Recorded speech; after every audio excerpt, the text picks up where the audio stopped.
Doctors முடியாதுன்னு சொல்லிட்டாங்க. அப்போ அந்த நிமிஷம் நான் யோசித்தேன், கடவுள்னு ஒருத்தர் இருக்கிறார்லப்பா, அவர்கிட்ட நம்ம திரும்புவோம்.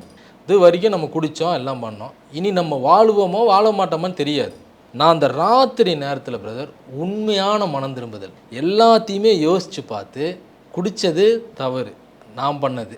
என் பையன் பேரை வச்சு காசை கடன் வாங்கி குடித்தது என்னுடைய தவறு. எங்கள் அப்பா அம்மாவுக்கு துரோகம் பண்ணது என்னுடைய தவறு. இதை நான் யார் மேலேயும் ப்ளேம் பண்ணவே முடியாது. அப்போ அந்த நிமிஷம் நான் முழுமையான மனம் திரும்புதல், நான் பண்ண தவறு. நமக்கு சொல்லி கொடுத்த கடவுள்கிட்ட போவோம், இனி அவருடைய இஷ்டம் அப்படின்னு சொல்லிட்டு நான் மனம் திரும்பி, அல்லா இனி நான் குடிக்க மாட்டேன், இனி நான் கரெக்டாக இருக்கிறேன், என்னை பார்த்துக்கங்க அப்படின்னு சொல்லிவிட்டு நான் மொபைல் எடுத்து பிரதர் ஸ்பிரிச்சுவலாக போகலான்னு சொல்லி மொபைல் ஆன் பண்ணுறேன். டைப் பண்ணி முடிக்கிறேன். அந்த ஸ்க்ரீன் ஓப்பன் ஆகும்போது ஃபோன் ஆஃப் ஆயிடுச்சு. ஃபோன் ஆஃப் பண்ணி நான் மறுபடியும் அதை ப்ரெஸ் பண்ணி பார்க்குறேன், ஒருவேளை சார்ஜ் எதாவது போயிடுச்சான்னு சொல்லி ஃபுல்லாக பட்டன் அமுத்தி பார்க்குறேன், ஆனே ஆகலை. அப்படியே வச்சுட்டேன். அப்படியே உட்காரேன், தூக்கம் வந்துச்சு, தூங்கிட்டேன். அடுத்த நாள் காலையில் மறுபடியும் பிரதர் எங்கள் அப்பா கூட எனக்கு சுவிசேஷம் சொன்னவங்க திருப்பி வராங்க.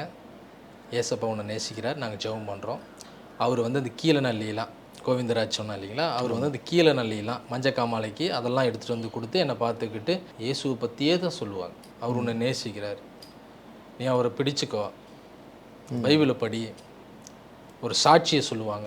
எதுவுமே கேட்காது பிரதர். அந்த டைமில் என்னென்னமோ சொல்லியிருக்கிறாங்க, ஆனால் எதுவுமே என் காதில் விழுகவே விழுகாது. ஏன்னா என் சிந்தனை முழுசாக நான் செத்துருவேன்.